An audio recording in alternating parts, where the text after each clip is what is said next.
There is a unique kind of exhaustion that settles deep in the bones, a weariness that has nothing to do with a long day's work and everything to do with a long season of self-abandonment. It is the profound ache of an empty well, a quiet loneliness that comes from realizing you have poured every last drop of your energy, your patience, and your care into everyone else, leaving absolutely nothing for yourself. It's the silence after you've solved everyone's problems, soothed everyone's fears, and met everyone's needs, only to find yourself sitting alone in the echo of your own unmet longings. You have become a beautiful, ornate vessel, admired for what you give, yet no one, not even you, seems to notice that you are empty. The central question that hums beneath this exhaustion, the one we so often push away, is a simple one. What would happen if you decided to stay? What would it feel like to stop leaving yourself behind in the rush to care for the world? By the end of our time together, you will feel the deep, resonant truth that returning to yourself is not an act of selfishness, but the most essential act of love you can offer to anyone, including yourself. You will come to understand that your own well-being is the source from which all true generosity flows. So for now, just allow yourself to arrive here, in this moment, in this space that you have claimed for yourself. It doesn't matter what corner of the world you are in, or what the clock on the wall says, whether you are listening in the profound quiet of late night, with the moon as your only companion, or perhaps in those restless liminal hours just before dawn, when sleep feels like a distant shore. This time, right now, is a sanctuary.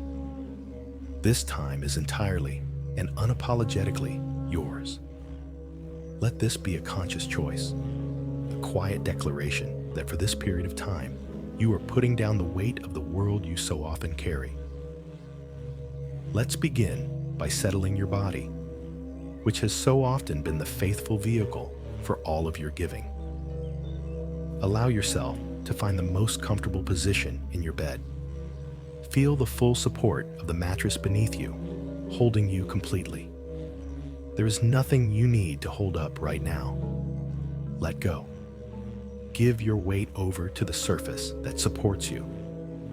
Take a slow, gentle breath in, and as you exhale, imagine you are releasing the mask you've worn all day. The capable mask, the strong mask, the one that says, "I'm fine, I've got it." Let it dissolve. Now, bring your awareness to your jaw.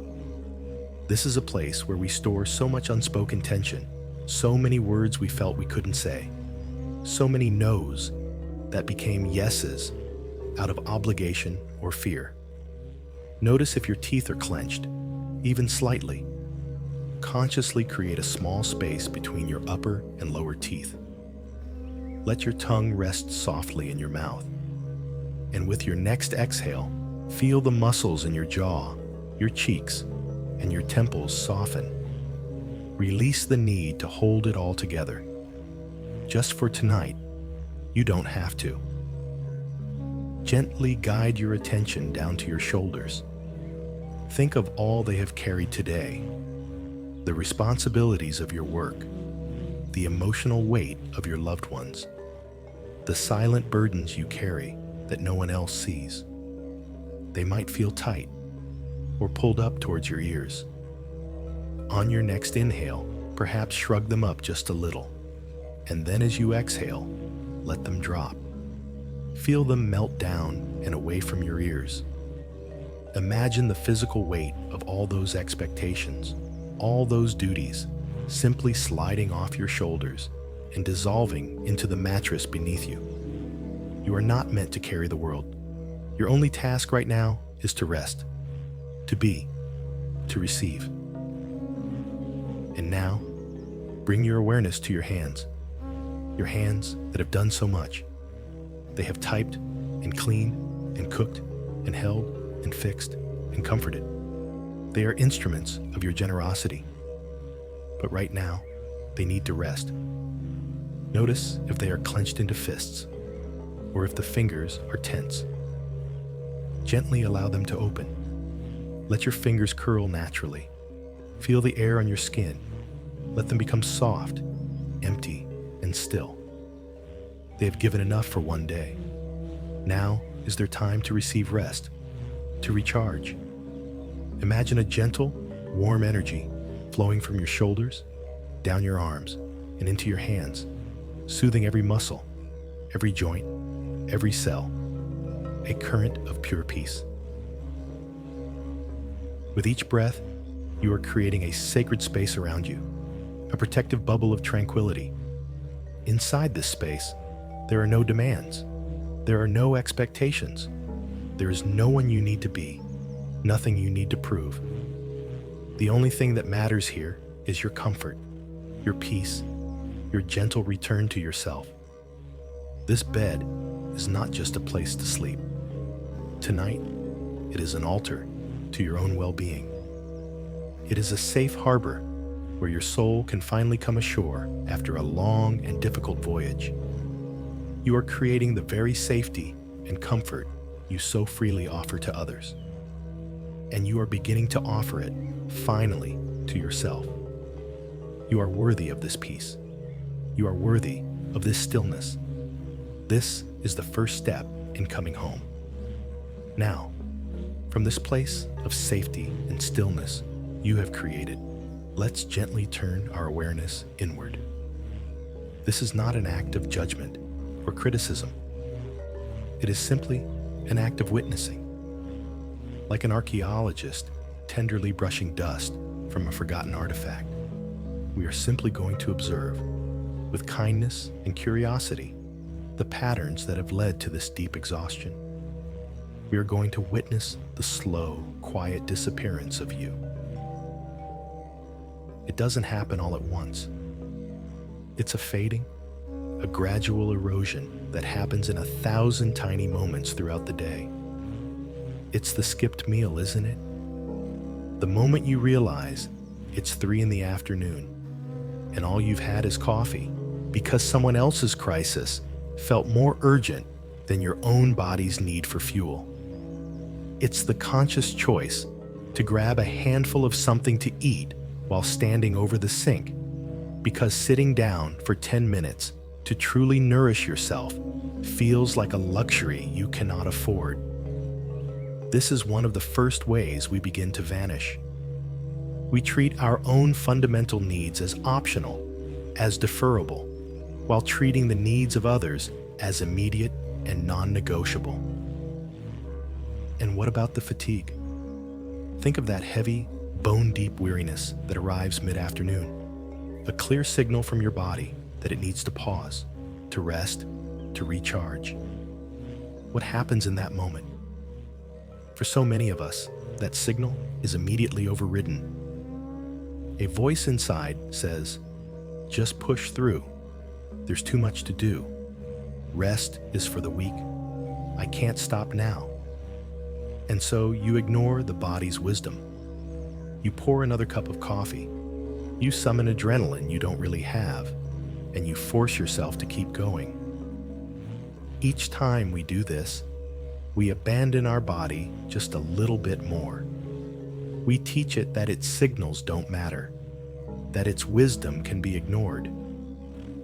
We sever the connection between our mind and the physical vessel that carries us through this life, creating a disconnect that is profoundly costly. Perhaps the most potent form of this disappearance is the silenced no. Can you feel it, even now? That moment when someone asks for something, your time, your energy, your help, and every fiber of your being wants to say no. A tightness forms in your chest, a knot in your stomach. Your body knows you are at your limit. It knows you have nothing left to give. But before that honest, authentic no can even form on your lips, the automatic yes comes out. Of course, you hear yourself say, "No problem. I'm happy to help." And in that instant, you vanish. Your true needs, your boundaries, your very limits are erased to accommodate someone else. It's a small betrayal, but these small betrayals, repeated day after day, year after year, accumulate into a profound sense of self-loss. This pattern leads to a strange and lonely feeling, the feeling of being a stranger in your own life. You might know the favorite coffee order of 3 different coworkers, the complex emotional needs of your partner, and the precise anxieties of your best friend. You are an expert curator of the lives of others. But when was the last time you asked yourself, what do I truly need right now? And more importantly, when was the last time you stayed quiet long enough to actually hear the answer? For many, the answer doesn't come because the line of communication has gone silent. It's like returning to a home you once lived in, only to find all the furniture has been rearranged by someone else. You don't know where anything is anymore. You don't know how to comfort yourself, what truly brings you joy, or what you even want for dinner. You are living a life in service to a script written by the needs of others, and your own character has slowly been written out of the story. Let's take a moment, without any shame or judgment, to feel the energetic cost of this. Your life force, your vitality, is a finite resource. It is not an infinite well. Imagine it as a battery. Every time you say yes when you mean no, you drain a little bit of power. Every time you ignore your fatigue, you drain a little more. Every time you skip a meal to solve someone else's problem, you drain the battery further without plugging it in to recharge. This isn't a moral failing. It is simple, energetic physics. You have been operating in a state of constant output with almost no input. Is it any wonder you feel depleted? Is it any wonder that joy feels distant, that your emotions feel flat, or that a low-grade irritability hums just beneath the surface of everything? This is not your fault. This is the result of a pattern, a strategy that you learned for a reason we will explore later. But for now, the most important step is to simply see it, to witness it with compassion, to look at the ghost of yourself, the faded outline where a vibrant person used to be, and to acknowledge the truth of it, to feel the energetic deficit in your system, not as a weakness, but as a communication. It is your soul's way of telling you, I'm still here, but I'm running on empty. I need you to come back for me. This awareness, this gentle seeing, is the beginning of everything. It is the first light of dawn after a very long night. You are not broken. You have just been temporarily misplaced. And you are now on the path to finding your way back. As we rest here, in this quiet space of witnessing, let's gently acknowledge another feeling that often accompanies this pattern of self-abandonment. It's a feeling we are often taught to be ashamed of, to push down, to deny. It is the quiet, simmering resentment that grows in the dark when our needs are consistently and repeatedly denied. Think of it like a body of water. When your needs are met, when you are cared for, and your boundaries are respected, the water is clear and calm. It flows freely. But every time you silence your no, every time you put your exhaustion aside for someone else, every time your own desires are deemed less important, it's like a stone being dropped into that clear water. At first, it's just a small ripple. You barely notice it. You tell yourself it's fine, that you're happy to help, that it's what a good person does. But the stones keep coming. The ignored need for 5 minutes of silence becomes a stone. The canceled plan with yourself to accommodate someone else's request becomes a stone. the emotional labor you perform without thanks or reciprocation. Another stone. Day after day, week after week, the stones accumulate. They begin to pile up at the bottom of that once clear pool, displacing the water, making it murky. This murky, unsettled feeling is the beginning of resentment. It's not a loud, explosive anger. Not yet. It's a low-grade hum of irritation. It's the slight tightening in your chest when a certain person's name appears on your phone. It's the subtle eye roll you have to suppress when you're asked for yet another favor. It's the feeling of being taken for granted, of being seen not as a person, but as a resource. It's the friction between your deep desire to be kind and loving and the growing, undeniable truth that the current arrangement is deeply unfair to you. Now, this is crucial. Society, and perhaps even your own inner critic, will tell you that this resentment is a flaw, that it makes you a bad person, ungrateful, selfish. We are taught to feel guilty for our resentment, to see it as a toxic poison we must get rid of. But what if we looked at it in a completely different way? What if this pressure, this simmering feeling, is not a character flaw at all? What if it is one of the healthiest, most vital signals your entire being can send you? Imagine a pressure valve on a complex piece of machinery. When the internal pressure builds to a dangerous level, the valve releases a loud hiss. It's a warning system. It's not there to be annoying. It's there to prevent a catastrophic explosion. Your resentment is that pressure valve. It is a loving, fiercely protective part of your life force, screaming out from the depths of your neglected self, saying, "Warning, the system is out of balance. Your energy is being depleted at an unsustainable rate. Your well-being is at risk." It is not a sign that you are a bad person. It is a sign that you are a person with needs that are being systematically ignored, very often by you yourself. It is a healthy, intelligent response to an unhealthy situation. It is a messenger from your soul, and it deserves to be listened to, not shamed into silence. When we don't listen to this messenger, when we keep pushing it down, telling ourselves we shouldn't feel this way, the pressure builds. The stones keep piling up. The water level rises.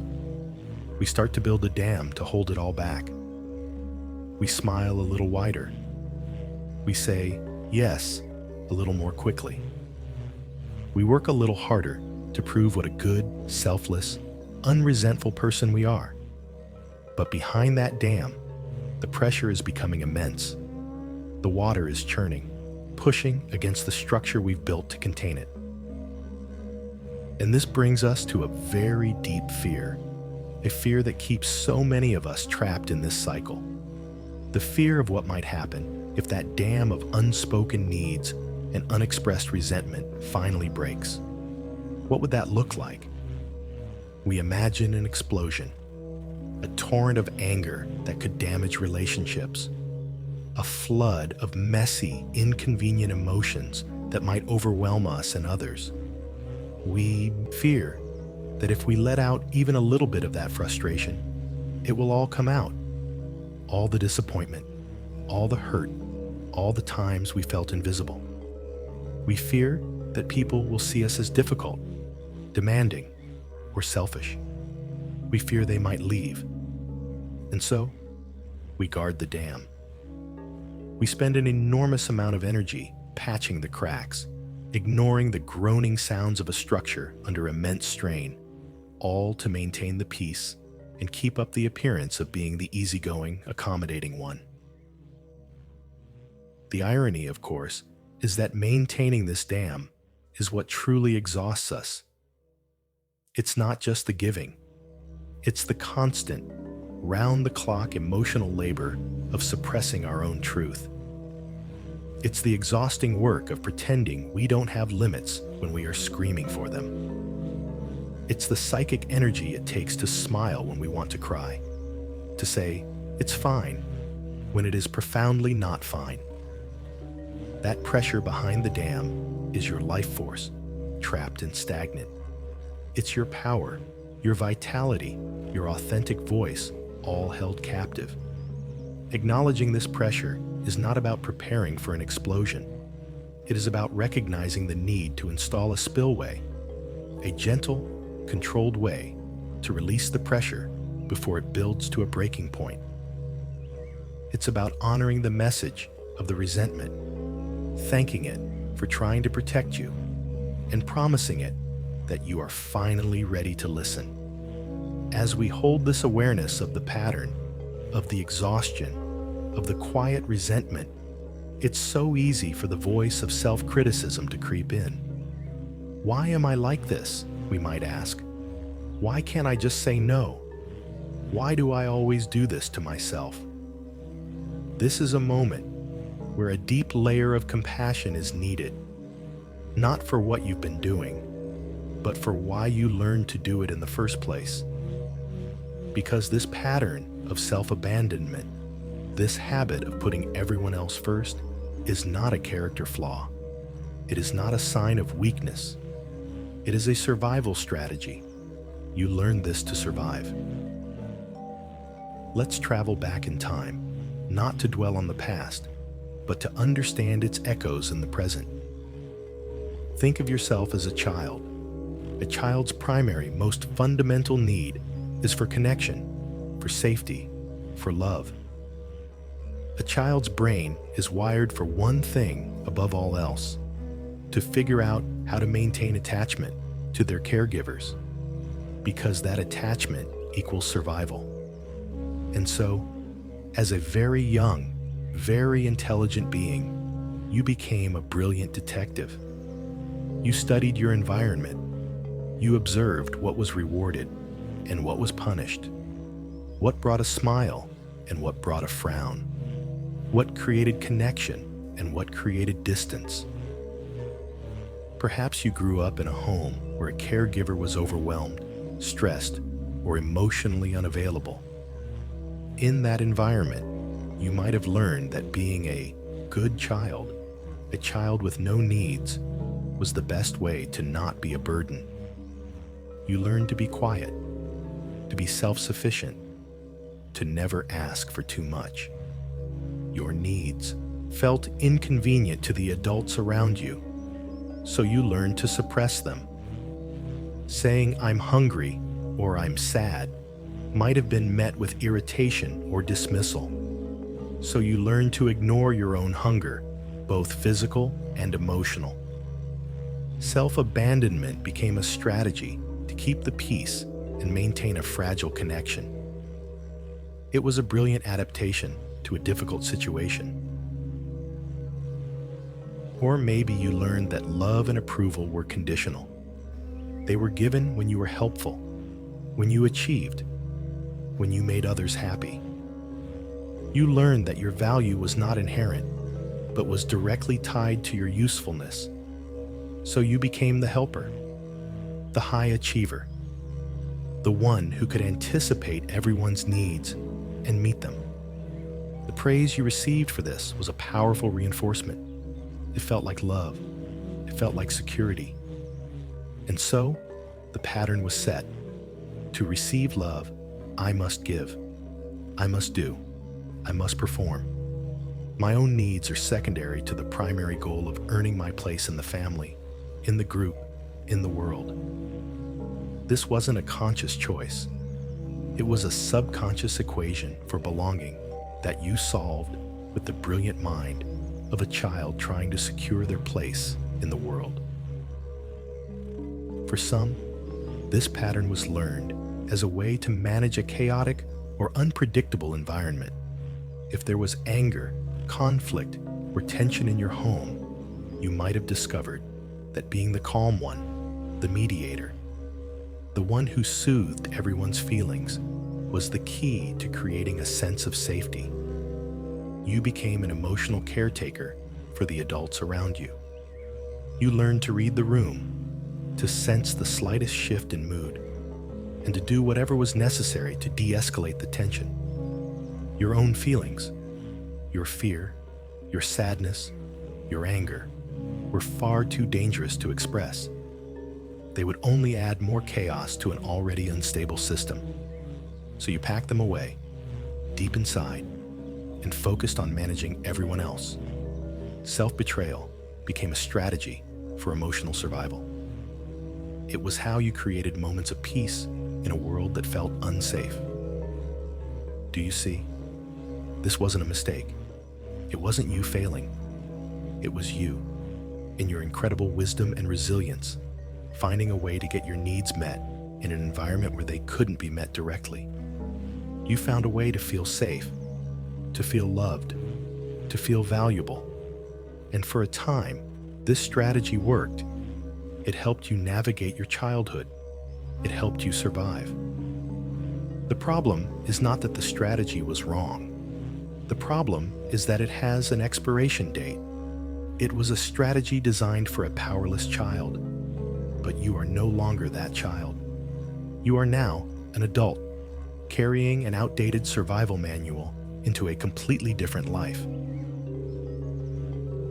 The very behavior that once kept you safe is now the source of your depletion.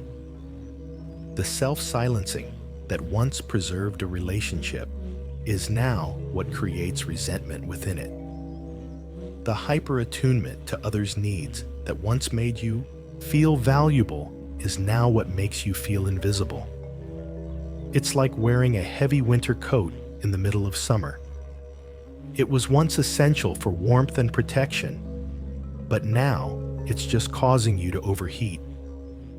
It's time to lovingly acknowledge the coat for how well it served you, and then to gently, finally, take it off. So let this affirmation settle deep within you as you rest here. Let it be a balm for any part of you that feels shame or guilt about this pattern. Your desire to be good and loving is beautiful. Your deep, innate drive to connect with others, to care for them, to bring them comfort, that is the most precious part of your humanity. It is your gift. The method you learn to express that beautiful desire, the strategy of self-erasure, is what has started to hurt you. We are not here to condemn the desire. We are here to find a new, more sustainable, more honest way to live it. A way that includes you. A way that honors the beautiful heart that just wanted to love and be loved in return. As you rest in this growing understanding of where this pattern came from, let's bring a gentle, warm light of awareness to the heart of the matter. Let's honor the part of you that fuels this entire cycle, your generous, compassionate, and deeply caring heart. The desire to give, to help, to nurture is one of the most beautiful expressions of the human spirit. It is the source of our greatest connections, our deepest bonds, and our most profound moments of shared humanity. When you see someone in need, and your first instinct is to reach out, that is a testament to the goodness within you. When you hear a friend in distress, and you feel a genuine pull to offer comfort, that is your empathy shining. When you put the needs of your children, your partner, or your family first, it comes from a deep well of love. We must be very clear about this. The impulse to give is not the problem. Your loving heart is not the enemy. It is your greatest strength. Where we get lost, where the pain begins, is when we fail to distinguish between the beautiful intention and the harmful action. The beautiful intention is to care for others. The harmful action is to abandon yourself in the process. We have been taught, often subtly, to conflate the two. We've come to believe in a myth, the myth of the noble sacrifice. This myth tells us that the more we give away, the better we are. It whispers that to be a truly good person, a good parent, a good partner, a good friend, a good child, we must empty ourselves for others. It elevates the idea of martyrdom, painting a picture of the selfless individual who gives and gives until there is nothing left, and holds this up as the pinnacle of love and virtue. We see this myth everywhere, in stories, in films, in the quiet expectations of our families and cultures. The strong one, who never complains. The perfect mother, who has no needs of her own. The dependable friend, who is always available 24/7. These archetypes are presented as ideals to strive for. And because your heart is so good, because you truly do want to love well, you have tried to become them. You have seen self-neglect not as a danger, but as a badge of honor. You have mistaken your exhaustion for devotion. You have believed that the depth of your love is measured by the degree of your self-denial. But let's look at this myth more closely through the lens of simple, compassionate truth. What is the real result of this so-called noble sacrifice? When you consistently pour from an empty vessel, what you offer is no longer pure, clear water. It becomes diluted. It becomes tinged with the resentment we spoke of earlier. The help you offer is given with a sigh. The comfort you provide is laced with an undercurrent of fatigue. The yes you speak is energetically a no, and the person receiving it can feel that dissonance, even if they can't name it. Your giving becomes brittle, obligatory, and heavy, both for you and for the person you are trying to help. True generosity is light. It is joyful. It flows effortlessly from a place of abundance. It cannot, by definition, flow from a place of depletion. So, the myth begins to unravel. The idea that abandoning yourself is the best way to care for others is, in fact, a lie. It is a paradox. By trying to be everything to everyone, you slowly become less of yourself for anyone. Your presence becomes scattered. Your energy is frayed. Your joy, which is one of the greatest gifts you can offer the world, diminishes. You are there physically, but you are absent in spirit. This isn't nobility. It's a slow disappearance. True martyrdom is not a virtue. It is a slow, painful, and unnecessary erasure of the self. It is the extinguishing of a unique and beautiful light that the world desperately needs. Let's gently separate these two things in your mind, right now, as you lie here. Hold your beautiful intention in one hand. Feel its warmth, its sincerity, its goodness. This is the desire to love, to care, to connect. This is precious. This is to be cherished and protected. Now, in your other hand, hold the action you've been taught to associate with it, the action of self-abandonment, the skipped meals, the ignored fatigue, the silenced no. Feel the energetic quality of this. It feels heavy, doesn't it? It feels draining. It feels like a loss. See clearly, perhaps for the first time, that these are not the same thing. You can keep the beautiful intention while letting go of the harmful action. You can be a deeply loving and caring person without sacrificing your own well-being. In fact, you can only be a truly loving and present person if you protect your well-being. You can be an incredible parent who also takes time for themselves. You can be a devoted partner who also has firm boundaries. You can be a wonderfully supportive friend who also knows how to say, "I can't right now." These things are not mutually exclusive. They are, in fact, mutually dependent. A well-cared-for you has so much more genuine, joyful, and sustainable love to give than a depleted you ever could. The most loving thing you can do for the people in your life is to keep your own life force vibrant and full, to model for them what it looks like to honor one's own needs, to give from a place of authentic desire, not resentful obligation. Let go of the myth that you must set yourself on fire to keep others warm. The world does not need another martyr. It needs you, whole and vibrant. It needs your light, shining brightly, not the smoke of your burnout. Your generous heart is calling for a new way, a way that honors both its desire to give and your fundamental right to exist. Tonight, right now, in the safety and quiet of this space, we are going to do something radical, something your system may not be used to. We are going to give you permission, explicit, unconditional permission to lay it all down.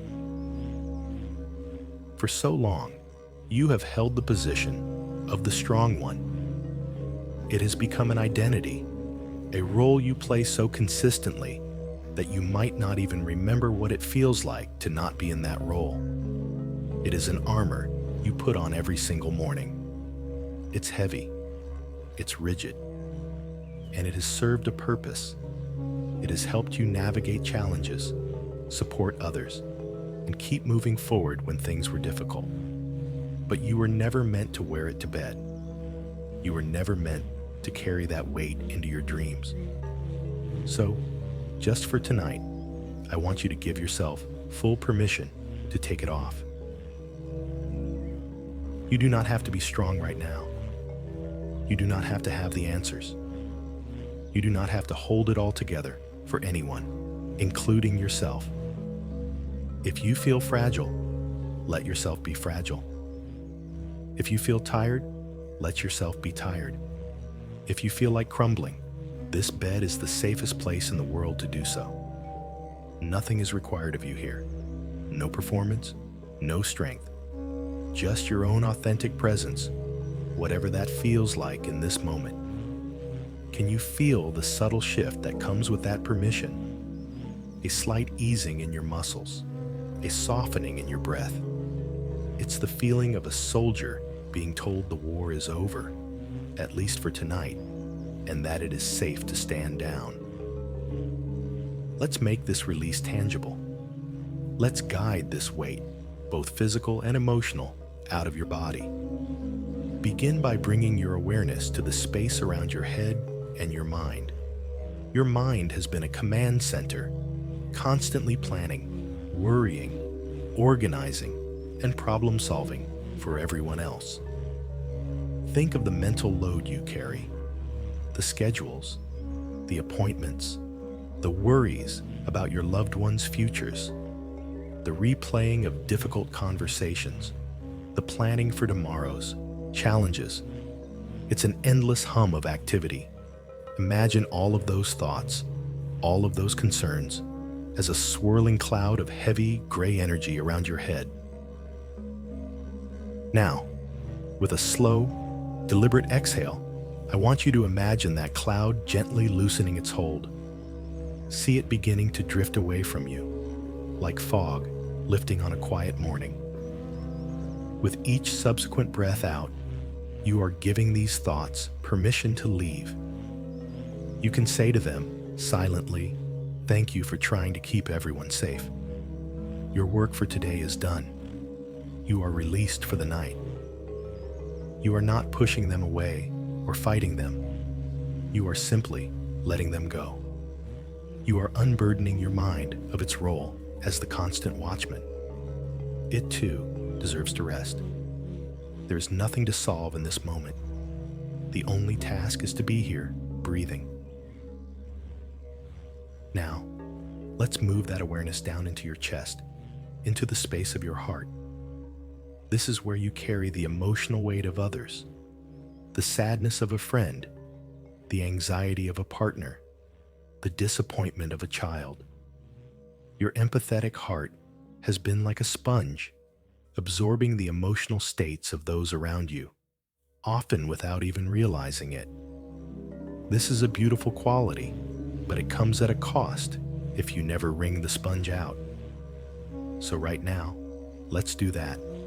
Picture all of that absorbed emotional energy, all the feelings that are not your own, gathering in the center of your chest. It might feel like a tightness, a pressure, or just a sense of heaviness.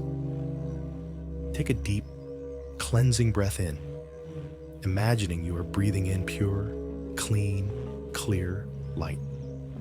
And as you exhale, imagine that heaviness dissolving. Imagine it flowing out of you with your breath, like a gray smoke that effortlessly leaves your body and vanishes into the air. You are not rejecting anyone's feelings. You are simply returning what does not belong to you.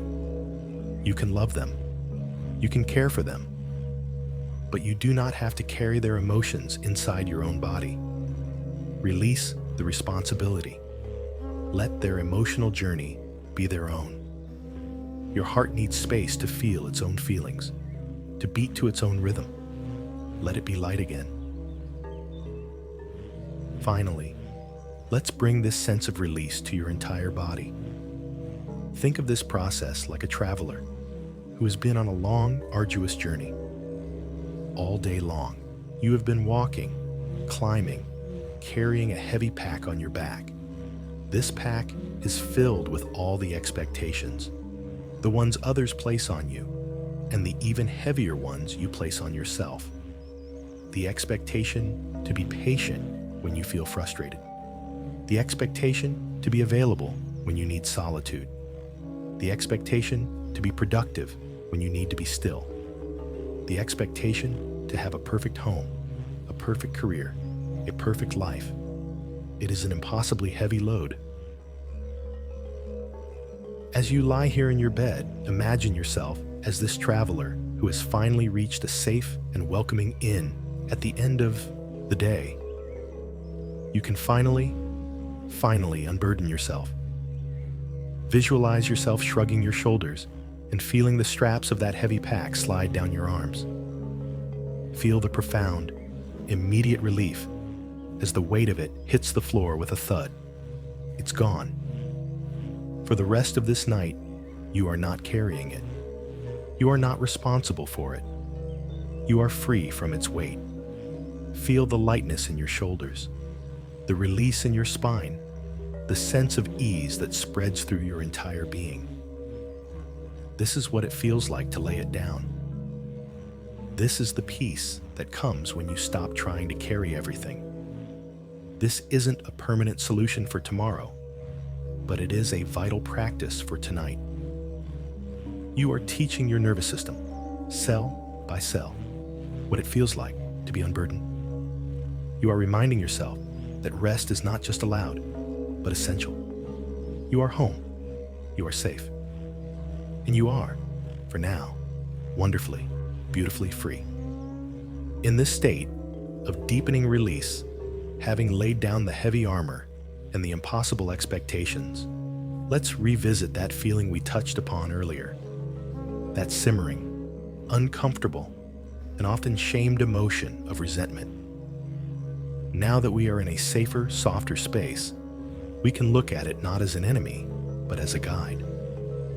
We can reframe it, not as a toxic poison brewing within you, but as a wise and loving messenger, a desperate friend trying to get your attention.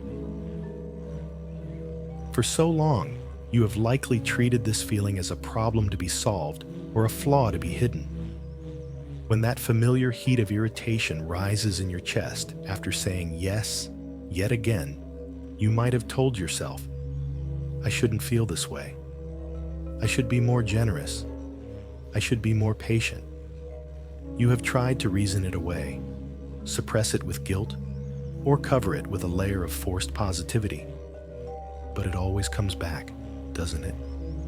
It persists. And it persists for a very good reason. It has a profoundly important message for you, and it will not rest until it is heard.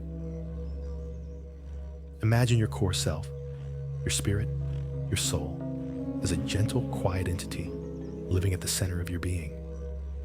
This core self has fundamental needs: the need for rest, for play, for nourishment, for creative expression, for solitude, for respect. When you are living in alignment with yourself, these needs are honored, and your spirit feels peaceful and vibrant. But in the pattern of self-abandonment, you consistently override these needs. You trade your need for rest for someone else's need for a favor. You trade your need for solitude for someone else's need for company. You trade your need for creative expression for the more productive work of meeting household demands. Each time you do this, your core self sends up a quiet signal of distress. At first, it's a whisper, a flicker of disappointment, a pang of longing. But when those whispers are ignored, day after day, your system needs to amplify the signal. And so, it recruits a more powerful, more intense emotion to get the message through. It recruits resentment. Resentment is not some ugly, foreign invader. It is a part of your own life force, a loyal bodyguard for your soul, stepping forward and shouting what the whispers could not convey. Hey, pay attention. A boundary is being crossed. A core need is being violated. I matter too. That heat you feel is not the heat of malice. It is the heat of passion. It is the life force within you, passionately advocating for your own survival and well-being. It is a profound act of self-love disguised as an ugly emotion. So, let's try to listen. Let's get curious about what this messenger is actually trying to say. Think of a recent moment when you felt that familiar twinge of resentment. Don't get lost in the story of who was right or wrong. Just connect with the feeling itself. And then, gently ask it a question. What are you trying to protect? Stay with it. Listen for the answer that arises from beneath the anger. Perhaps the resentment that flared when you agreed to work late was trying to protect your deep need for rest and time with your family. Perhaps the resentment you felt when cooking a meal no one seemed to appreciate was trying to protect your need for recognition and mutual effort. Perhaps the resentment you feel towards a friend who only ever talks about themselves is trying to protect your need for reciprocity and to be truly seen and heard. Resentment is always pointing to a violated boundary or an unmet need. It is a compass needle, spinning wildly to show you where you have abandoned yourself. It is a map that, if you read it with compassion, will lead you straight back home to your own truth. It is showing you exactly where your energy is leaking. It is highlighting precisely where you need to build a stronger fence to protect your inner garden. This is not toxic. This is sacred information. It is your inner guidance system working perfectly. The problem has never been the feeling of resentment. The problem has been our misinterpretation of it. We thought it was a sign we were bad, when all along it was a sign we were alive, and that our aliveness was being threatened. As you lie here, letting this new perspective settle in, allow a wave of gratitude to wash over this part of you. Thank your resentment for its fierce loyalty. Thank it for refusing to let you completely disappear. Thank it for having the courage to make you uncomfortable, because in that discomfort lies the seed of your liberation. You can silently affirm to this messenger, I hear you now. I understand. You are not the enemy. You are my ally. Thank you for protecting me. This shift in perspective is profound. It moves you out of the role of being a victim to your own bad emotions and into the role of a curious and compassionate listener. It stops the internal war. You no longer have to spend energy fighting against yourself, pushing down your own vital signals. Instead, you can partner with your feelings, using their wisdom to guide you toward a more balanced and authentic way of living. And with this new understanding, we can plant a powerful seed of truth deep into your subconscious mind as you drift toward sleep. Let this affirmation be a gentle lullaby for your soul. It is okay to have needs.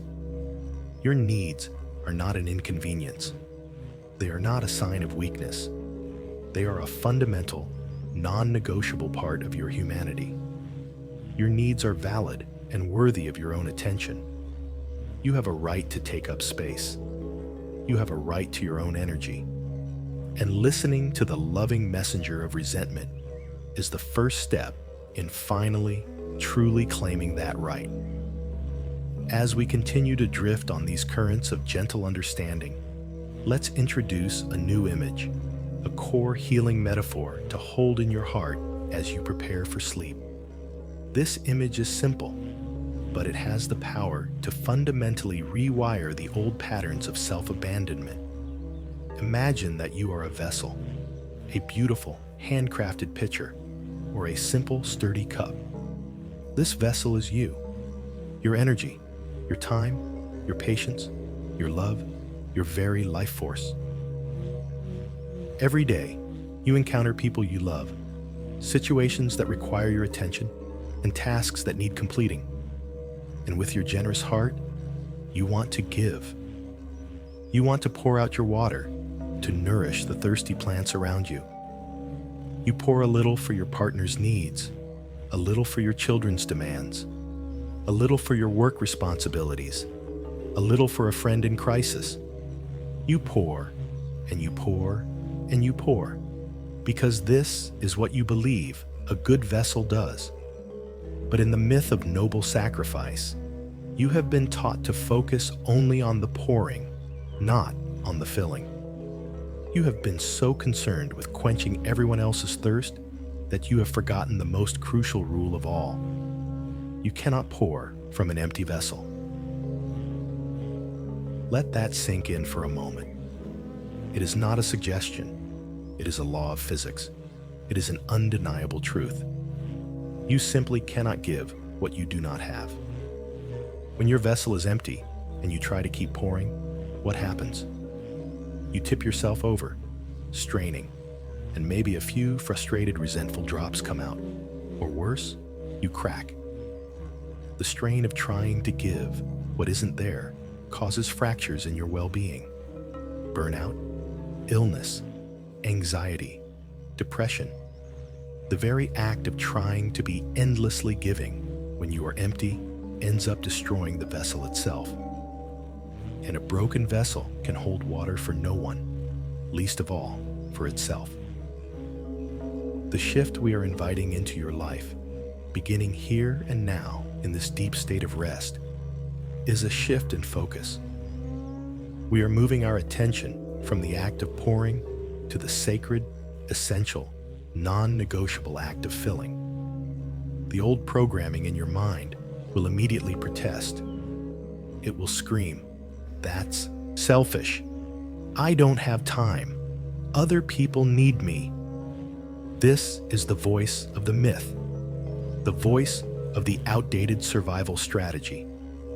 We are going to gently thank that voice for its concern, and then we are going to offer it a new perspective. We are going to reframe this entire concept, moving it from the category of selfishness to the category of sustainability. Think of it this way. Is it selfish for an apple tree to draw water and nutrients from the soil? Is it selfish for the tree to soak up sunlight? Of course not. It is essential. The tree must take in these resources for its own health and survival. It is only from a place of being well-nourished and well-tended that the tree can produce the very apples that it so generously gives away. The tree does not see its own nourishment as separate from its ability to give. It understands that its nourishment is the prerequisite for its generosity. If the tree neglected its roots, it would wither and have no apples to offer anyone. You are that tree. Filling your own vessel is not an indulgence you get to enjoy after everyone else is taken care of. It is not a reward for good behavior. It is the fundamental prerequisite for everything else. It is the work before the work. Filling your cup is not selfish. It is your most important responsibility. It is the greatest gift you can give to everyone you love, because it ensures that what you offer them is coming from a place of genuine abundance, not from a place of depletion and resentment. A full and vibrant you has so much more to offer than a tired, drained, and fractured you. So, what does it mean to fill your vessel? It is often much simpler than we imagine. It's not necessarily about grand gestures or expensive spa days, although it can be. More often, it is about the 1,000 tiny moments you reclaim for yourself throughout the day. Filling your vessel is sitting down to eat your lunch, slowly and mindfully, instead of eating it over the sink in 3 minutes. That is filling. Filling your vessel is saying no to a request that you know will drain you, and feeling the quiet strength of honoring your own limits. That is filling.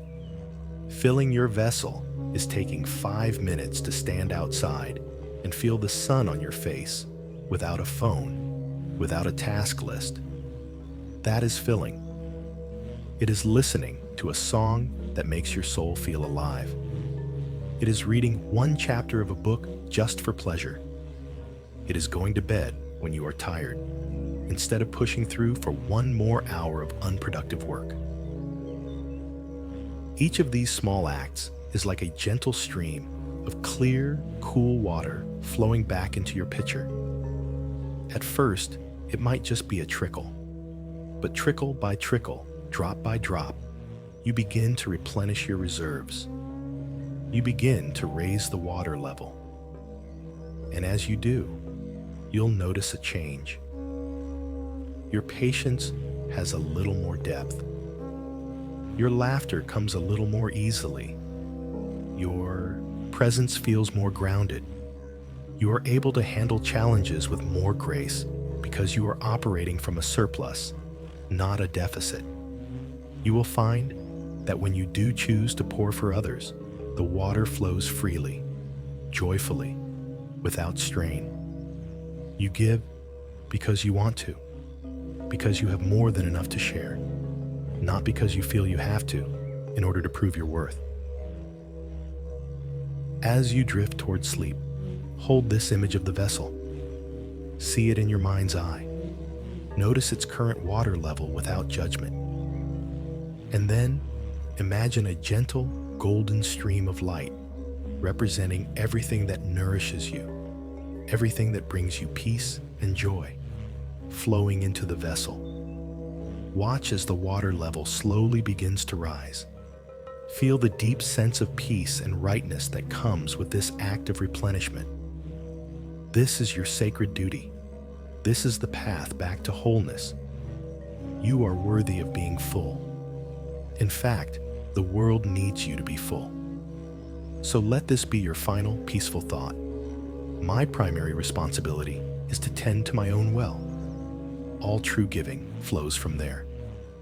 Now, as your body grows heavier and your mind softer, let us embark on a gentle journey. Not a journey to a faraway land, but a journey inward, a pilgrimage back to the very center of your own being. For so long, your attention has been focused outward, on the needs, moods, and demands of the world around you. You have become an expert navigator of other people's landscapes. But tonight, we turn the compass inward.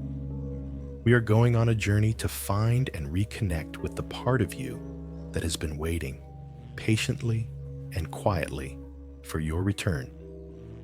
Imagine, if you will, a beautiful, ancient house. This house is your soul, your inner self.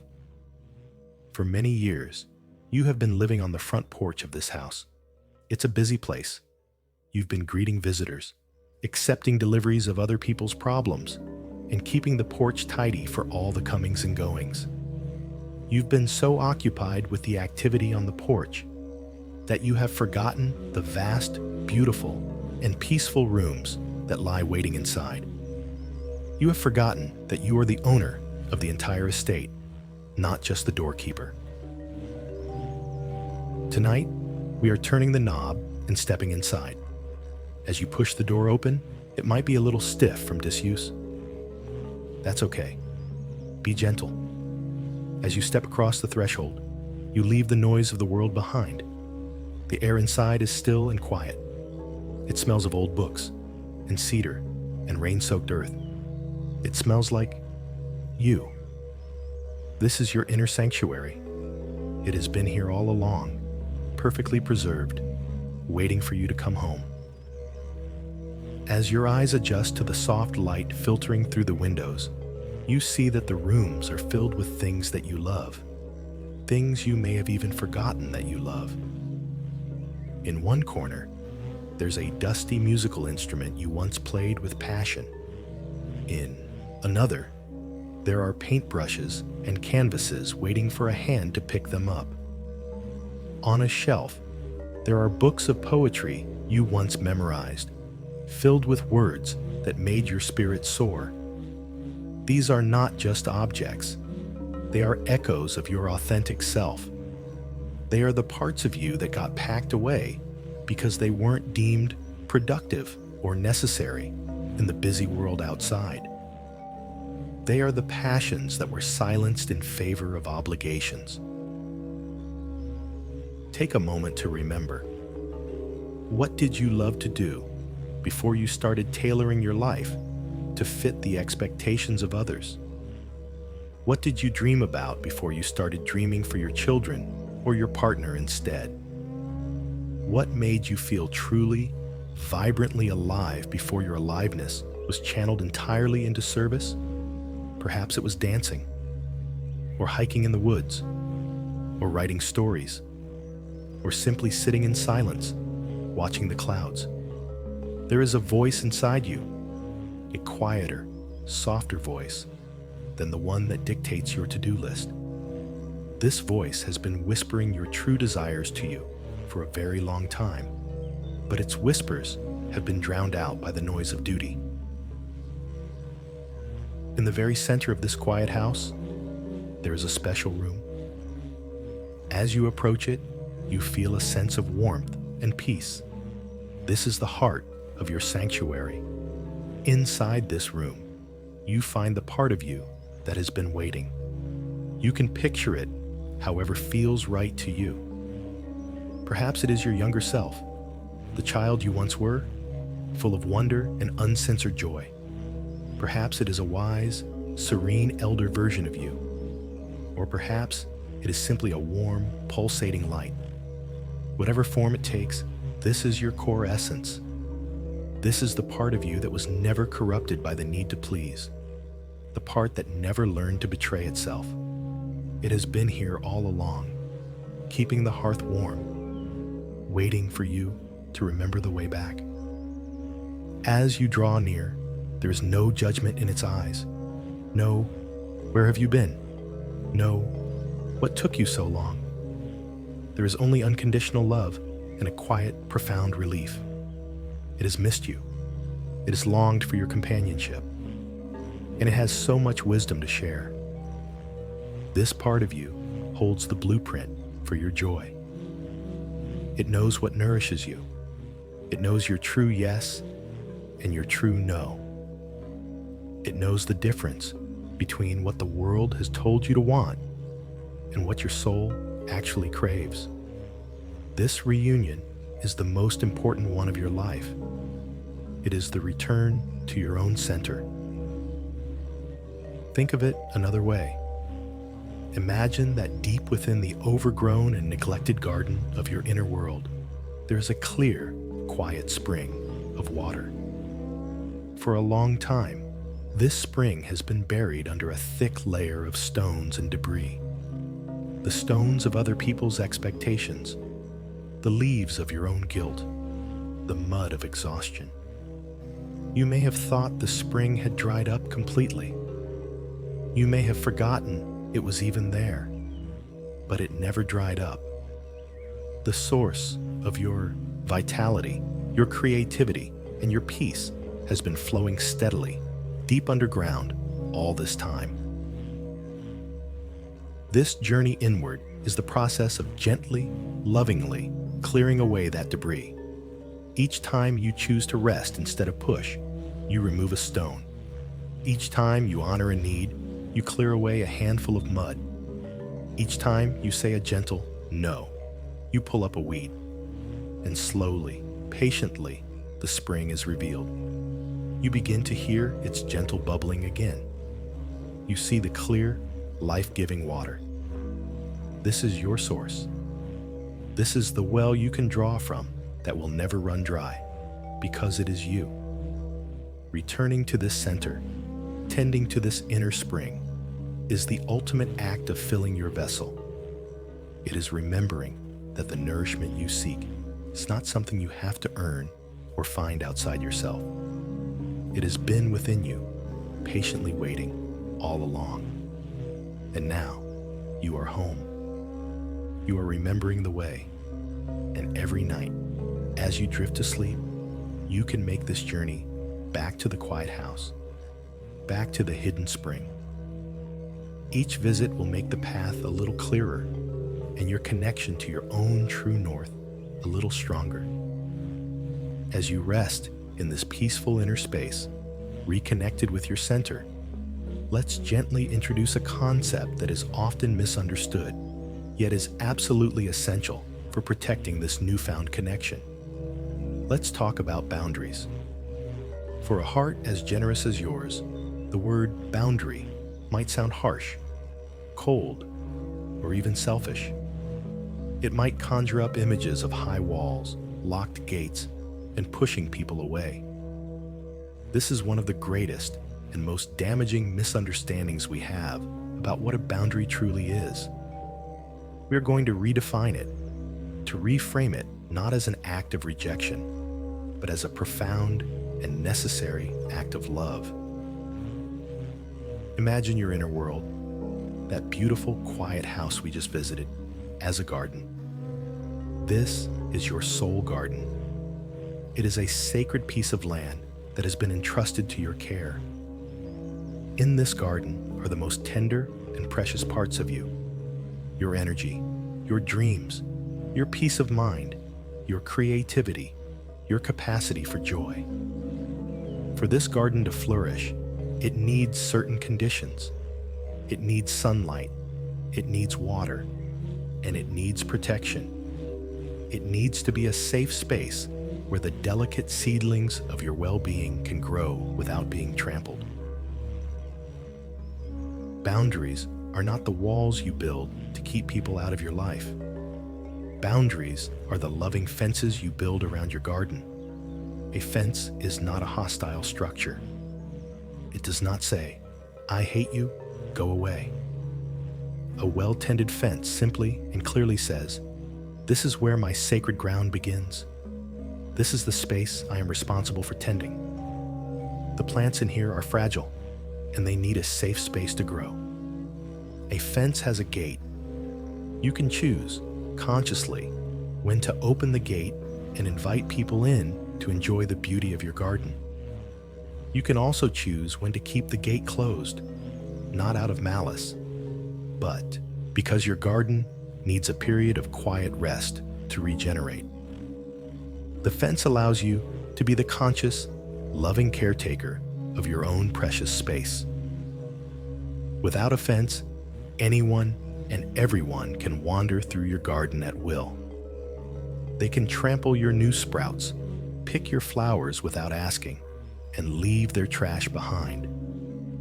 This is what it feels like to live without boundaries. Your energy is trampled by constant demands. Your peace is disrupted by other people's drama. Your time is taken without your consent. And you end up with a depleted, weed-choked patch of land, wondering why you feel so exhausted and uninspired. Building a fence is the kindest thing you can do for your garden, and by extension, for everyone who truly wants to enjoy its beauty. A flourishing, well-tended garden is a gift to the world. A trampled, depleted one serves no one. So how does this translate into real life? A boundary is the gentle but firm no to a request that would drain your last reserves of energy. It is saying, I love you, and I cannot help you with that right now. A boundary is deciding not to answer a work email at 10 o'clock at night, protecting your sacred time of rest. A boundary is telling a friend, I have the emotional space to listen for about 10 minutes, but then I need to take care of myself. It is not a rejection of the other person. It is an honoring of your own capacity. It is you being an honest and reliable steward of your own energy. This is a critical point. Clear boundaries actually make you safer and more present for others, not less. When you are constantly overextending yourself, your presence becomes thin and resentful. You are there physically, but your mind is elsewhere, worrying about all the things you have to do. And a part of you is angry for having said yes. You are not truly with the person you are helping. However, when you have a clear boundary and you choose to open the gate and say, yes, you can be fully present. Your yes becomes a true, wholehearted yes, given from a place of abundance and genuine desire. The other person receives the gift of your full, undivided, and joyful attention, which is infinitely more valuable than your distracted, resentful obligation. People who respect you will respect your boundaries. They want you to be healthy and whole. Those who protest your boundaries are often the ones who have become accustomed to benefiting from your lack of them. Their discomfort is not a sign that you are doing something wrong. It is a sign that the old, unbalanced dynamic is being corrected. It can be scary at first. Your nervous system, so used to people-pleasing as a survival strategy, might scream, danger, when you first set a boundary. This is normal. It is the old programming trying to keep you safe in an old way. Your job is to breathe through that discomfort and gently remind yourself, I am not a child anymore. My survival no longer depends on abandoning myself. It is now safe to protect my own space. Let this powerful affirmation settle into the deepest parts of your being as you drift closer to sleep. Let it become a new truth that guides you from within. Saying no to another is often a profound yes to yourself. Every time you say no to something that would deplete you, you are saying yes to your peace. Every time you say no to a commitment you don't have the energy for, you are saying yes to your rest. Every time you say no to taking on someone else's emotional chaos, you are saying yes to your own stability. It is not an act of negativity. It is a profound affirmation of your own worth. It is you, standing at the gate of your beautiful garden, acting as its loving and dedicated protector. And in doing so, you ensure that it will have so much more beauty, nourishment, and life to share with the world when the time is right. As we sink even deeper now into a state of profound rest, let's turn our attention to the wisest and most honest guide you will ever have on this journey back to yourself. This guide doesn't speak in complicated language. It doesn't use guilt or manipulation. Its messages are simple, direct, and always, always true. This guide is your own body.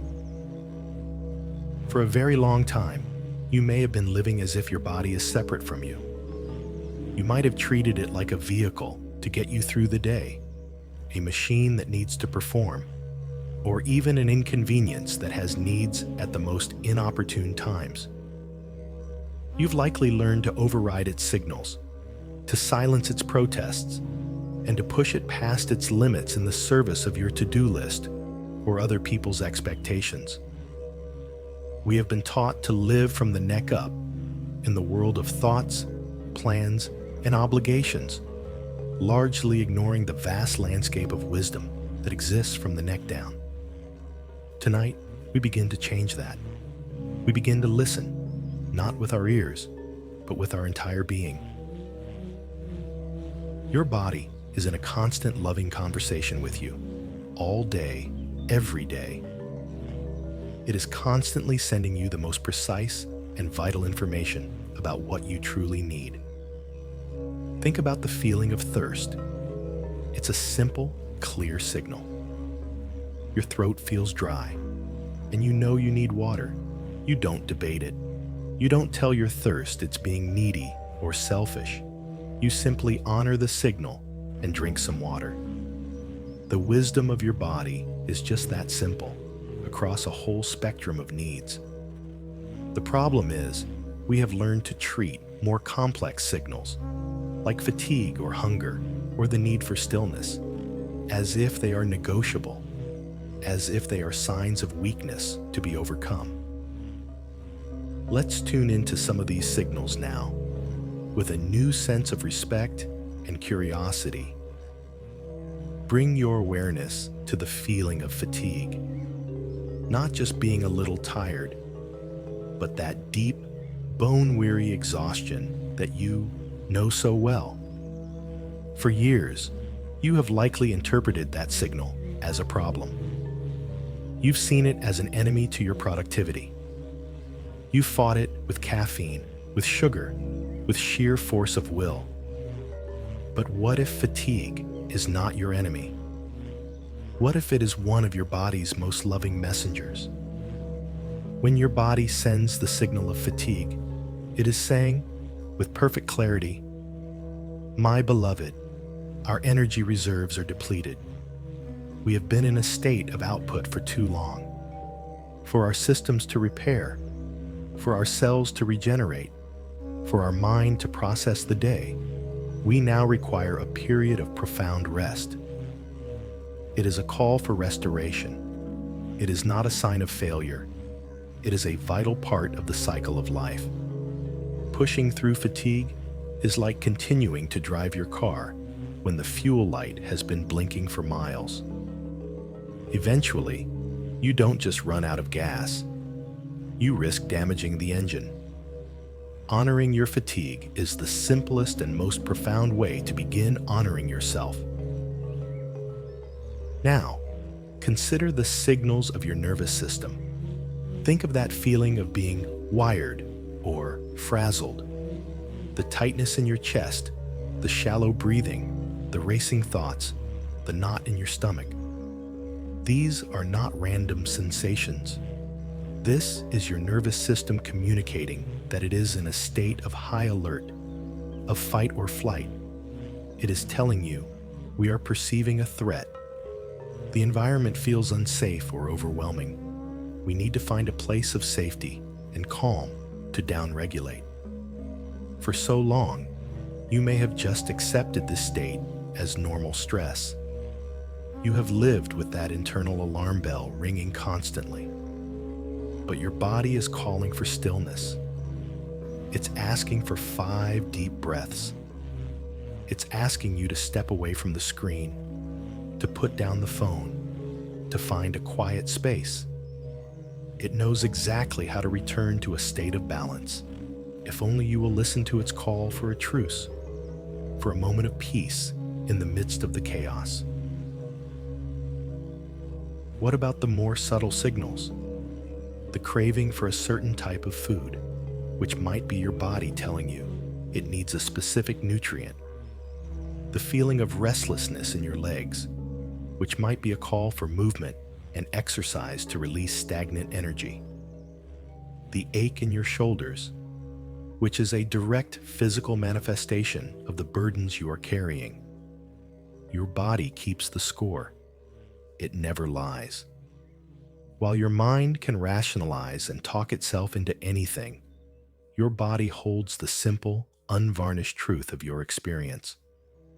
It is the ultimate truth teller, the unwavering compass pointing you toward what you genuinely need for your well-being. To reconnect with this wisdom does not require a special skill. It simply requires the willingness to pause and ask a simple question. My body, what do you need right now? And then you must be willing to get quiet enough to feel the answer. The answer won't come in a perfectly articulated sentence. It will come as a sensation, a feeling of heaviness that asks for rest, an inner flutter that asks for a moment of quiet, a pang of hunger that asks for nourishment. Your only job is to learn to trust these sensations again, just as you trust the sensation of thirst.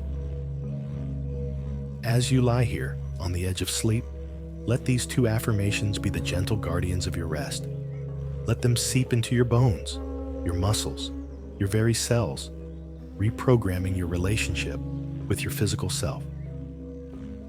My body deserves to be listened to. It is not a machine, but a wise and living partner in my journey. Its signals are not weaknesses, but loving guidance. And second, my fatigue is a call for rest, not a sign of failure. I release the need to fight my exhaustion. I embrace rest as a sacred and necessary part of my well-being. Tonight, as you surrender to sleep, you are answering your body's deepest call. You are honoring its most profound need. You are telling it, perhaps for the first time in a long time, I hear you, I trust you, and I am finally on your side. As you drift in this deep, healing space between wakefulness and sleep, we arrive at the very heart of this journey. We come to the core belief that has been driving the engine of self-abandonment, the quiet, hidden assumption that has fueled a lifetime of exhaustion. We are here to gently dismantle it and replace it with a truth so profound and so liberating that it can change everything. The old mistaken belief is this: my worth is determined by my usefulness to others. Let that sentence hang in the air for a moment. Feel its weight. Feel how it has secretly run the show for so long. This belief is the software that has been running in the background of your mind, dictating your choices. It's the voice that whispers, if I'm not helping, I'm worthless. If I'm not productive, I'm lazy. If I'm not making someone else happy, I have no value. It's the source of the compulsion to say yes when you mean no. It's the driver behind the need to constantly be doing, fixing, and giving. You have been caught in a relentless cycle of trying to earn your right to exist, moment by moment, favor by favor. This is one of the most painful and pervasive illusions we can live under. It turns life not into a journey to be experienced, but a test to be passed. It makes rest feel dangerous, a risky indulgence that might cause your value to plummet. It makes receiving feel awkward and uncomfortable because you feel you haven't done enough to deserve it. You have been trying to justify your existence through your actions, as if your being here, right now, isn't justification enough. Think of the immense, crushing pressure this belief puts on your spirit.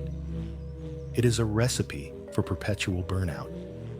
It means you can never, ever truly rest, because the moment you stop doing, the moment you stop being useful, that terrifying feeling of worthlessness creeps in. Tonight, we are going to gently and lovingly install a new operating system.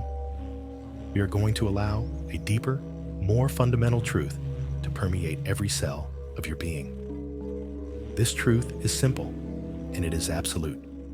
Your worth is not in what you do. Your worth is in who you are. Your value is inherent. It is not tied to your productivity, your helpfulness, or the tidiness of your home. It was sealed and delivered the moment you were born. It cannot be increased by your achievements, and it cannot be diminished by your moments of rest or imperfection. You are worthy simply because you exist. Imagine a magnificent ancient tree standing in a quiet forest. Does the tree have to produce a certain number of leaves to be considered a worthy tree? Does it have to provide shade for a specific number of creatures to earn its right to take up space? No. The tree's worth is in its very being, its strong roots, its sturdy trunk, the way it reaches for the sky. It is worthy in its seasons of abundance, when it is full of leaves. It is just as worthy in the starkness of winter, when its branches are bare. Its existence is its value. It does not have to justify itself. It simply is. And in its being, it is a magnificent, essential part of the forest's ecosystem.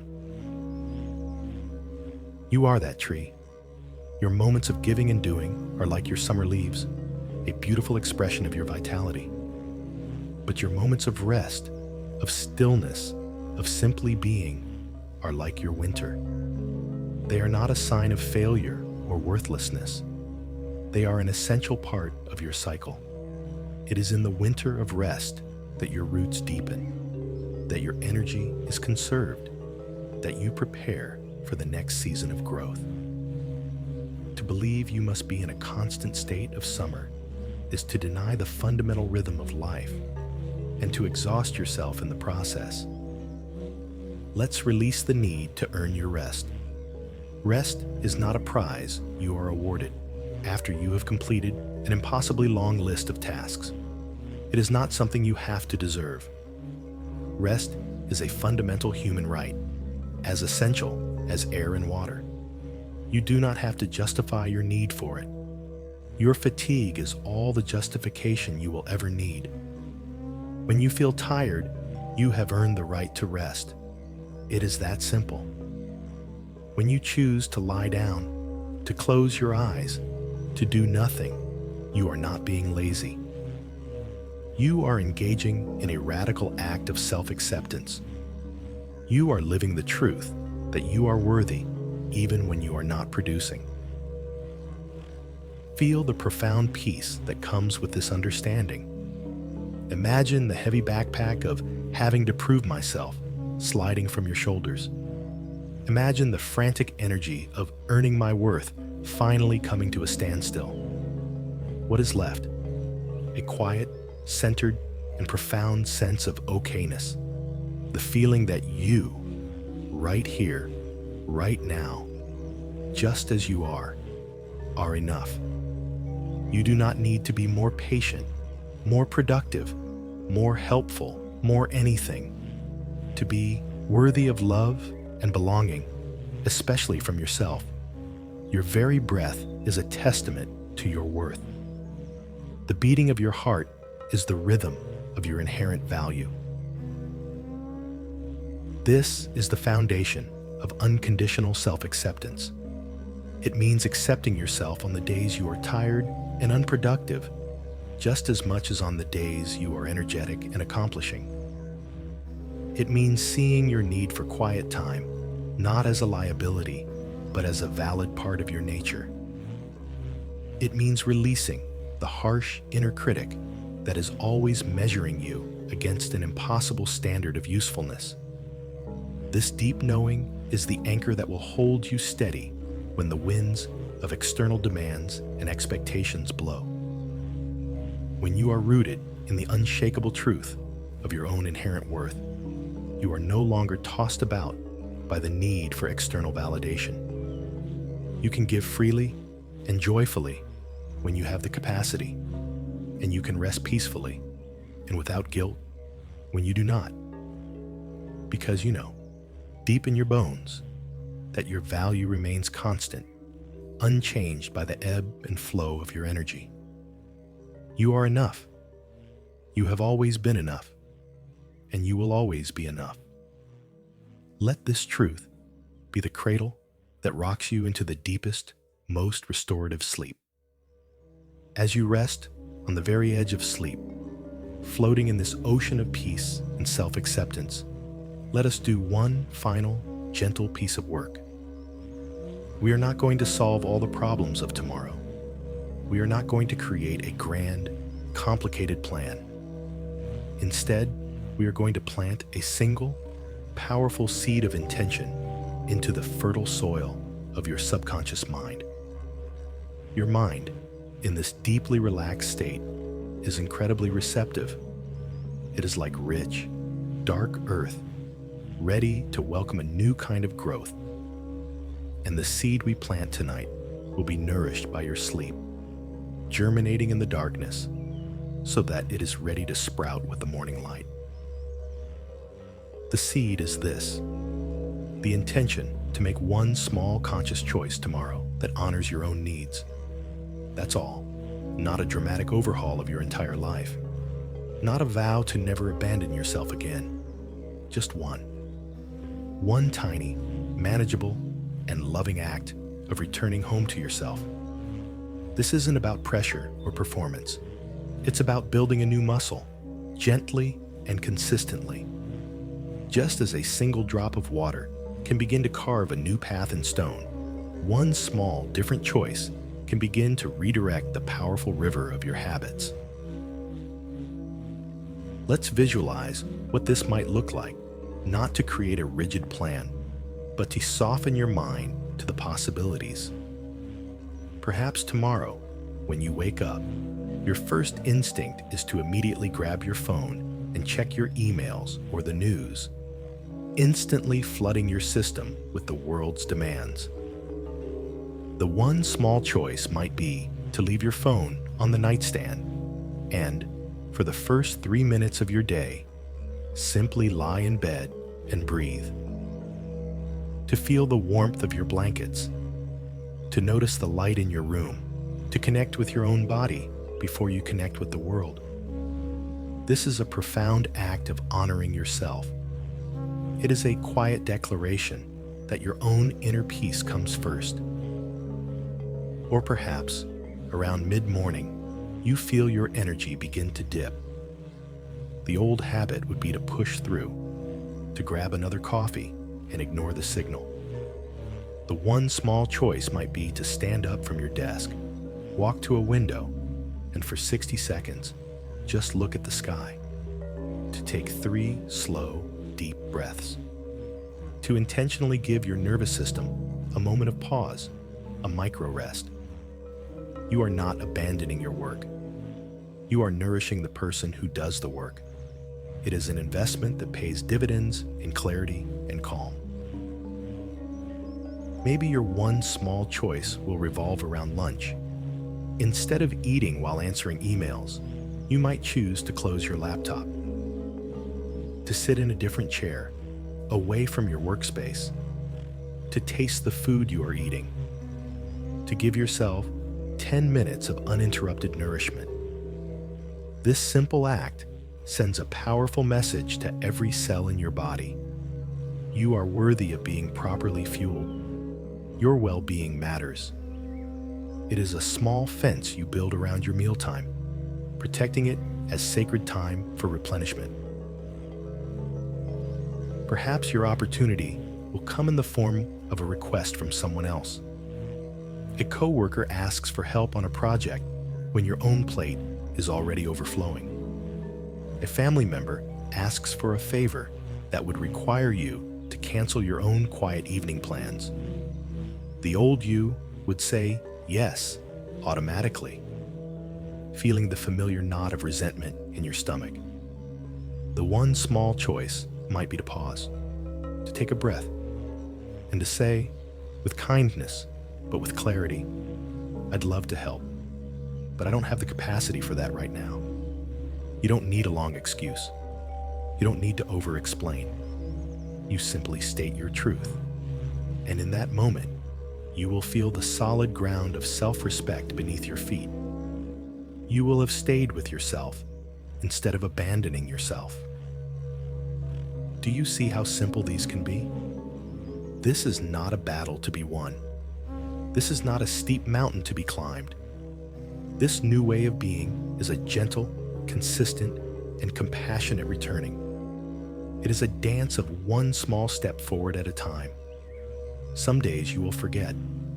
Some days the old habits will be too strong. And on those days, there is no room for judgment. You simply notice with kindness, and you begin again the next moment or the next day. The goal is not perfection. The goal is presence. The goal is to simply keep turning your face gently back toward yourself. As you drift now, let this visualization become soft and hazy. Don't hold on to any specific scenario. Just hold the feeling of choosing yourself in one small way. Feel the quiet pride, the gentle strength, the sense of peace that comes with that one choice. Let that feeling be the landscape of your dreams tonight. Your subconscious mind will take this feeling, this intention, and it will begin to weave it into the fabric of your being. It will be looking for opportunities tomorrow to bring this intention to life. You are programming yourself, not with force, but with love. And let these final affirmations be the last words you hear before you surrender completely to sleep. Let them be the gentle currents that carry you into a deep and healing rest. I am worthy of my own care. My well-being is a sacred responsibility. I am the safe keeper of my own energy. And tomorrow, I will remember. Tomorrow, I will make one small choice to come home. And now, there is nothing left to do. The work of the day is done. The work of this reflection is also complete. All that is left is the deep, final exhale into sleep. This is the moment of ultimate release, the moment you let go of all the roles you have played today. Let them fall away from you like soft, silken robes. Let go of the role of the employee, the manager, the colleague, all the projects, deadlines, and responsibilities. Release them. They do not belong here in this sacred space of rest. They will be there for you to pick up in the morning if you choose. But for now, they are not yours to carry. Let that robe slide from your shoulders. Feel the lightness as it pools at your feet. Let go of the role of the parent, the caretaker, the nurturer, the worries about your children, the planning of their meals and schedules, the emotional weight of their lives. Gently release it. You have loved them enough for one day. The greatest gift you can give them now is a well-rested version of yourself tomorrow. So, for tonight, release them to their own dreams. Let that robe of responsibility also fall away. Feel the space it creates around your heart. Let go of the role of the partner, the spouse, the lover, the shared concerns, the unspoken tensions, the plans for the future. Let them all soften. Your connection will be nourished not by tireless worry, but by your own wholeness. Release the need to manage the relationship tonight. Just for now, you are not one half of a whole. You are simply you. Let that robe also drift to the floor, leaving you even lighter. Let go of the role of the friend, the confidant, the problem solver, the conversations you need to have, the support you need to offer. Release it all. Your friendships are a garden that needs tending, but even a garden needs the quiet darkness of night to rest and grow. Let it be. Let that robe join the others. And finally, the most difficult role of all. Let go of the role of the person who is trying to heal, trying to improve, trying to get it right. You have done enough. You have reflected enough. For these last few moments, release the project of self-improvement. There is nothing to fix, nothing to solve. You are not a problem to be worked on. You are a being deserving of unconditional rest. Let this final, heaviest robe fall away. And now, what is left? Only you. Pure and simple. Just a human being, breathing quietly in the darkness. In this space of pure being, there are no expectations, no demands. No performance is required.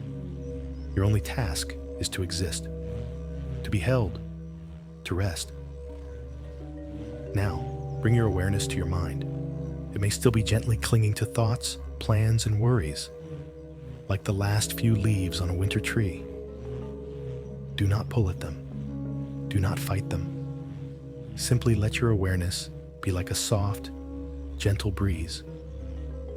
Let it blow through the branches of your mind and watch as those last few thoughts loosen their grip and drift away effortlessly. See them floating away into the darkness, becoming smaller and smaller until they disappear completely. The branches are bare now. The mind is quiet. It is still. The grip is released. The planning mind can soften. The worrying mind can dissolve. The doing mind can finally be still. All of that mental energy can now recede, like the tide going out on a calm, moonlit night. It flows back from your forehead, from your temples, down through your body, leaving behind a profound sense of emptiness and peace. A beautiful, spacious void. This is the state in which true restoration occurs. And as your mind grows quiet, your body grows heavy. Feel this heaviness now as a comforting, grounding presence. It is the feeling of surrender. Feel your head growing heavy on the pillow, sinking into its softness, completely supported. Your jaw is soft and slack. Your tongue is resting peacefully. Feel the weight of your shoulders melting down into the mattress. All the burdens have been laid down. They are heavy, solid, and still. Your arms are heavy. Your hands are soft and warm. They have no need to grasp or hold. They are at rest. Feel the weight of your torso, your hips, your pelvis, sinking deeply into the bed. You are being held completely. You are safe. There is no need to hold yourself up. Let go of any last remaining tension in your back or your stomach. Surrender completely to the support beneath you. Trust that it will hold you. Feel your legs becoming heavy as stone. Your thighs, your calves, your ankles, your feet, all so heavy, so warm, so deeply relaxed. A pleasant, warm, liquid heaviness spreads through every part of you now. It is the feeling of your body's gratitude. It is the feeling of homecoming. You are giving your body exactly what it has been longing for all day. Deep, profound, and unconditional rest. You are sinking now. Sinking into a deep and peaceful state. Sinking into the warm, dark, quiet ocean of sleep. Drifting now on the softest currents of consciousness. There is nothing more to understand, nothing to analyze. The time for learning is over. The time for simply being is here. As you descend into the final, velvety depths of sleep, know that this is not an ending. It is a sacred beginning. For in the mysterious alchemy of deep rest, everything we have explored together is woven into the very fabric of who you are. Sleep is not just an absence of wakefulness. It is a profound and active state of healing. As your conscious mind rests, your deeper wisdom takes over. Imagine tiny, gentle weavers of light, working diligently within you as you sleep.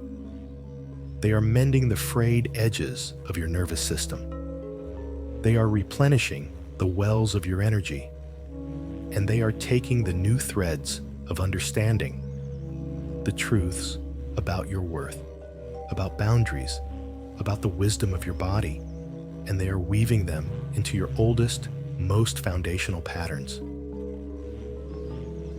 You do not have to force this change. You do not have to strive for it. You have already done the most important work by simply opening yourself to these ideas. Now, you can surrender to the process. You can trust that your being knows exactly how to integrate this healing. Change doesn't always happen through thunder and lightning. Sometimes, and perhaps most enduringly, it happens in the deep, silent quiet of the night, just like a seed germinating under the dark earth. You will wake up tomorrow, and you may not feel dramatically different, but a seed will have sprouted. A tiny shift will have occurred in the soil of your soul. And that is all that is needed. What does it truly mean to live a life where you do not abandon yourself? It is not a destination you arrive at, a perfect state of being. Perhaps it is more like a direction, a gentle, consistent orientation of the heart, a compass that you learn over time to trust more than the clamor of external maps. It is a practice, a moment-by-moment choice to turn toward yourself with the same kindness and compassion you so freely offer to others. It is a quieter, slower, more intentional way of moving through the world. What if the greatest act of service you could ever offer the world is not your endless doing, but your own wholeness? What if your peace, your joy, your grounded presence is the most precious gift you have to give? The world is not starving for more exhausted martyrs. It is starving for the light of people who are truly, deeply alive. People who are so rooted in their own worth that they can give from a place of genuine, overflowing abundance, not from a place of hollow obligation. By tending to your own inner garden, you cultivate a beauty and a nourishment that benefits everyone who comes into contact with it, without you even having to try. As you drift on these last few words, let all the questions go. Let all the striving cease. Let your body feel the deep, resonant truth that it is safe to rest. It is safe to be still. It is safe to receive. This is your birthright. This is your sanctuary. The world can wait.